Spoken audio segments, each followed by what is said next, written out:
du scrutin du 25 février puisse prêter serment le 2 avril.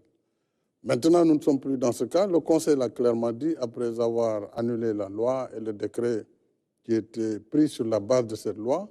Donc, le Conseil clairement a indiqué aux autorités compétentes, en premier chef le président de la République, que c'est lui qui doit prendre le décret convoquant le collège électoral et fixant le décret fixant la nouvelle date.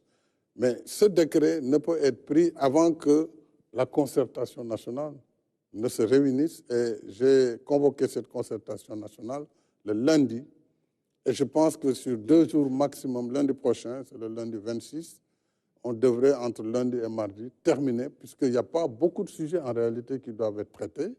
Quelle date pour l'élection et qu'est-ce qu'il faut faire sur l'après 2 avril.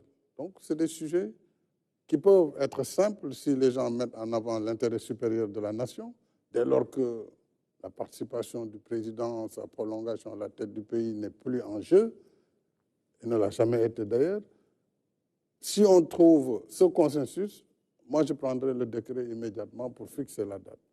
Si le consensus n'est pas trouvé, je renverrai l'ensemble au niveau du Conseil constitutionnel en ce moment qui avisera. Si je comprends bien, le 2 avril, vous allez passer le pouvoir à votre successeur si la date a été retenue pour les élections présidentielles, pour la présidentielle. Il ne peut y avoir de successeur tant qu'il n'y a pas d'élection. Clairement, il faut qu'il y ait une élection, que le processus électoral arrive à terme et qu'on élise un président de la République, qu'il entre en fonction, c'est-à-dire qu'il prête serment devant le Conseil constitutionnel. En ce moment, il fait la passation. Mais ça, si c'est avant le 2, si on arrive à le faire avec des mécanismes qu'il faut trouver, parce qu'il y a quand même le code électoral, il y a un certain nombre de lois qui définissent des termes, il faut peut-être trouver le mécanisme de passer outre.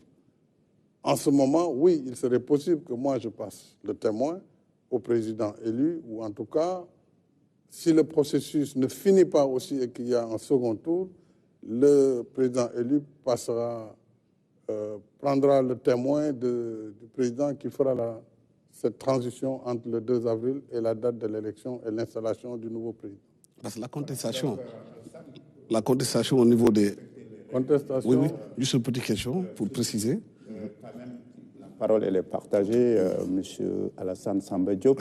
Et comme on l'a dit aussi tout à l'heure lorsqu'on préparait l'émission, cette première série de questions est consacrée à la fin du mandat, le 2 avril. Qu'est-ce qui va se passer?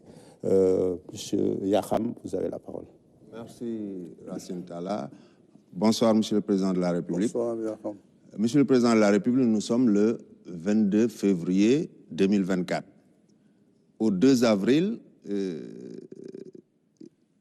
il se passera 40 jours.